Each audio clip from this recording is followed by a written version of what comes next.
सास का घूंघट पार्ट 5। अब तक हमने देखा कि पंचायत के फैसले के अनुसार घर की सारी औरतें खंडहर में रह रही हैं। अब देविका के सामने सबसे बड़ी चुनौती ये है कि घर की औरतों को आत्मनिर्भर कैसे बनाया जाए। देविका ये सब सोच ही रही थी कि तभी उसकी नज़र मिट्टी के बर्तनों पर गई। अरे, ये इतने सुंदर सुंदर मिट्टी के बर्तन किसने बनाए हैं? ये बर्तन तो माँ जी और चाची जी ने बनाए हैं। अरे वाह, इतने सुंदर बर्तन तो मैंने आज तक नहीं देखे।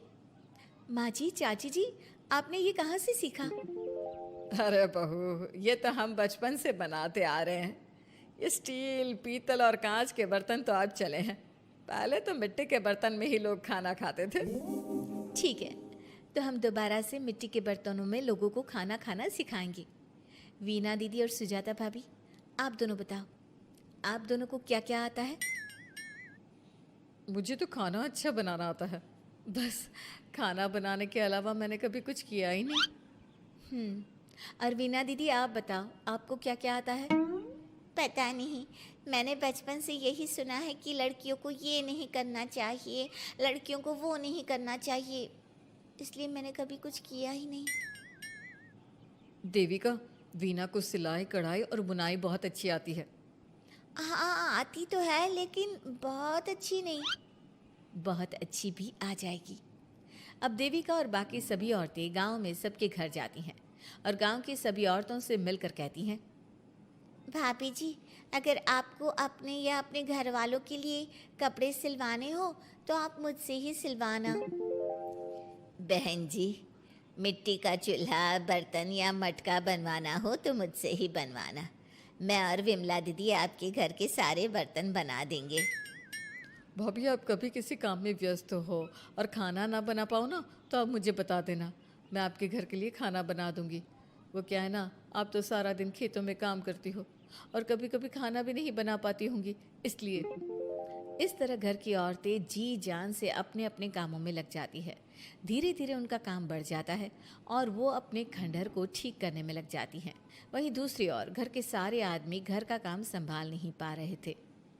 अरे भाई कल्याण, चाय तो पिला दे। जमाना हो गया अच्छी चाय पिए हुए।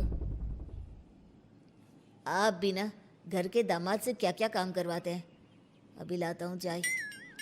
कल्याण, तुम दामाद नहीं बेटे हो, इसलिए इस घर के सुख दुख, घर के काम और बाहर के कामों में तुम्हारा सहयोग तो होना ही चाहिए ना। इतने में कल्याण चाय बनाकर ले आता है। जैसे ही सचिन चाय पीता है तो उसके मुंह से चाय निकल जाती है। जीजा जी, ये क्या बनाया है, इतनी कड़वी चाय? इससे अच्छा तो करेले का जूस होता है।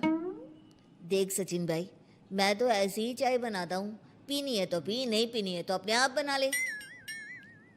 मैं खाना बनाने जा रहा हूँ और अकेला नहीं बना सकता, आप में से कोई मेरी मदद करो। सचिन मेरी चाय की बुराई कर रहे थे ना, तुम जाओ अब खाना बनाओ। सचिन और मोहन दोनों खाना बनाने में लग जाते हैं। मोहन भिंडी काटकर कढ़ाई में छोड़ देता है और उसमें पानी डाल देता है। आपने भिंडी में पानी क्यों डाला? शायद पानी नहीं डलता, पता नहीं, लेकिन माँ ने कभी भिंडी में पानी नहीं डाला था। लेकिन बिना पानी के भिंडी बनेगी कैसे, मतलब गलेगी कैसे? बिना पानी के बनाएंगे तो चिपक नहीं जाएगी कढ़ाई से? पता नहीं, चलो देखते हैं कैसे बनती है भिंडी। भैया, कितने दिन हो गए ना अच्छा खाना खाए हुए। खाना तो सुजाता बनाती है, इतना मज़ेदार खाना कोई और बना ही नहीं पाता। सचिन और मोहन खाना तैयार करके ले आए। सभी आदमी खाना खाने लगे। खाना बना तो बहुत बुरा था, लेकिन किसी ने बिना कुछ कहे खाना खा लिया। तभी जोगिंदर ने कहा, घर की हालत कितनी बुरी हो रही है, जगह जगह जाले लगे हैं।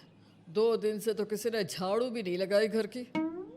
हाँ, और घर में गंदे कपड़ों के ढेर लगे हैं। मेरे पास तो ये आखिरी कुर्ता ही बचा है पहनने के लिए।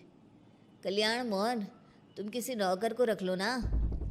हमने एक दो लोगों से बात की थी नौकर के लिए, लेकिन कोई घर में काम करने के लिए तैयार ही नहीं है। गांव के सभी लोग खेतों में ही मजदूरी कर रहे हैं। घर के सभी आदमी घर के काम में लगे रहते हैं, तो वो अपने खेतों पर भी ध्यान नहीं दे पाते और उन्हें हर महीने आर्थिक रूप से नुकसान उठाना पड़ता है। धीरे धीरे उनके घर की हालत खराब होने लगती है। एक दिन कल्याण सबसे कहता है, घर को तो औरत ही संभाल सकती है, हमारे बस का नहीं है घर संभालना। हमें किसी तरह से उस सब को वापस इस घर में लाना ही होगा। अरे कल्याण बेटा, पंचायत का फैसला था कि औरतें हमसे माफ़ी मांगे, लेकिन उन्होंने माफ़ी नहीं मांगी। अब हम उन्हें बुलाने गए तो उल्टा हमें ही अपनी अपनी पत्नियों से माफ़ी मांगनी पड़ेगी। हमें कोई ऐसा रास्ता निकालना होगा कि वो मजबूर हो जाए हमारे पास आने के लिए। बापू, उन सभी ने अपने अपने काम शुरू कर दिए हैं, क्यों ना हम सबके काम में नुकसान कर दे, इससे वो मजबूर हो जाएंगे हमारे पास आने के लिए। भैया, ये कैसी बात कर रहे हो? इससे वो मजबूर नहीं होंगी बल्कि और भी ज़्यादा गुस्सा हो जाएंगी। मैं तो बोल रहा हूँ शराफत से जाकर माफ़ी मांग लेते हैं। मुझे यकीन है कोई माफ़ करे ना करे, माँ तो ज़रूर हमें माफ़ कर देंगी। नहीं सचिन, अगर हमने माफ़ी मांगी तो ये सारी औरतें हमारे सर पर चढ़कर नाचेंगी। हमें इनके सामने छोटा नहीं होना है। मोहन, कल्याण, तुम दोनों आज से ही काम शुरू कर दो। बस फिर क्या था, घर के सभी आदमी लग गए काम पर। मोहन और कल्याण रात को खंडहर में पहुंचे और उन्होंने सारे मिट्टी के बर्तन तोड़ दिए। उसके बाद वीना ने जो कपड़े तैयार करके रखे थे वो सारे कपड़े उन्होंने फाड़ दिए। सुबह जब घर की औरतों ने ये सब देखा तो परेशान हो गई। अरे, ये सारे बर्तन किसने तोड़ दिए? माँ, किसी ने मेरे सिले हुए कपड़े ही फाड़ दिए। ये हरकत कौन कर सकता है? और कौन करेगा भाभी, ये सब उन आदमियों की हरकत है। जब किसी तरह से हमें झुका नहीं पाए तो हमारे काम बिगाड़कर हमें परेशान कर रहे हैं। सभी औरतें दुगनी तेजी से काम में लग गई। उन्होंने दिन रात मेहनत की और उस खंडहर को महल की तरह बना दिया। उनके काम की तारीफ सुनकर दूर दूर के गांव से लोग आने लगे और उनसे अपना काम करवाने लगे। एक दिन सभी औरतें बैठकर खाना खा रही थी, तभी विमला ने देविका से कहा, देविका, हम कभी सोच भी नहीं सकते थे कि हम अपनी मेहनत से अपने लिए इतना बड़ा और इतना अच्छा घर बना लेंगे। देविका बहू, आज हमें इस बात का एहसास हो रहा है कि हम तो सिर्फ सांस ले रहे थे, जीना तो हमें तुमने सिखाया है। मुझे तो अब भी यकीन नहीं हो रहा कि मेरे पति की पहचान के अलावा भी मेरी कोई पहचान है। गांव के सब लोग मुझे सिर्फ मोहन की पत्नी के रूप में जानते थे, लेकिन अब सारा गांव मुझे जानता है। देविका, मैं कुछ ही दिन में इस गांव में एक अच्छा सा होटल खोल लूँगी। और मैं एक बुटीक खोलूँगी। मैं यहाँ गांव की लड़कियों के लिए एक स्कूल खोलना चाहती हूँ, यही मेरा सपना है। सभी औरतें खाना खाकर सो जाती है। रात बहुत ज़्यादा हो गई है, लेकिन देविका को नींद नहीं आ रही थी। तभी उसे किसी के कदमों की आवाज़ सुनाई दी। पहले तो देविका थोड़ी डर गई, लेकिन उसने हिम्मत करके उठकर देखा तो उसके सामने सचिन खड़ा था। सचिन, तुम यहाँ क्या कर रहे हो?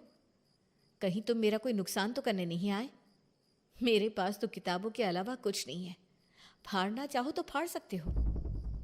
देविका, मैं तुम्हारा कोई नुकसान करने नहीं आया हूँ, बस तुमसे माफ़ी मांगने आया हूँ। क्या? रात के अंधेरे में चोरों की तरह तुम मुझसे माफ़ी मांगने आए हो? प्लीज़ देविका, माँ और चाची को समझाओ कि वो बापू और चाचा जी से माफ़ी मांग ले और तुम सबको लेकर घर आ जाए। सचिन, तुम भी तो अपने बापू और चाचा को अपने साथ ला सकते थे ना, और माँ और चाची से माफ़ी मंगवा सकते थे ना। प्लीज़ देविका, मुझे माफ़ कर दो और घर चलो। कैसे माफ़ कर दूँ सचिन? तुमने मुझे मरने के लिए छोड़ दिया। अगर माँ और चाची हिम्मत करके मुझे अस्पताल ना ले जाती तो आज मैं और मेरा बच्चा जिंदा ना होते। ना तुम मुझे अस्पताल में देखने आए और ना ही अस्पताल से आने के बाद मेरा हाल चाल पूछा। मुझे तो छोड़ो, तुमने अपने बच्चे का चेहरा तक नहीं देखा और तुम मुझसे उम्मीद कर रहे हो कि मैं तुम्हें माफ़ कर दूँ? कभी नहीं सचिन। देखो देविका, हम सबको बहुत नुकसान हो रहा है। घर के काम की वजह से हम बाहर के काम पर ध्यान नहीं दे पा रहे। घर और जिंदगी दोनों अस्त व्यस्त है। वो इसलिए कि तुम सब आदमी संगठित नहीं हो, अपना दिमाग और ऊर्जा हमें परेशान करने में लगा रहे हो। और हम औरतें संगठित हैं, हम अपना दिमाग और ऊर्जा अपनी प्रगति में लगा रहे हैं। इसलिए हमने खंडहर को भी महल की तरह कर दिया और तुम्हारी हवेली खंडहर की तरह लगती है। सचिन देविका से बार बार माफ़ी मांग रहा है। क्या सचिन को अपनी गलती का सच में पछतावा है, या फिर ये घर के आदमियों की कोई नई चाल है? ये जानने के लिए आपको हमारे आने वाले एपिसोड का इंतज़ार करना होगा। और हाँ, कमेंट करके हमें ये भी ज़रूर बताइए कि क्या देविका को सचिन को माफ़ कर देना चाहिए? क्या उसे सब कुछ भूलकर सचिन के साथ अपना घर बसाना चाहिए, या फिर सचिन को भूल जाना चाहिए?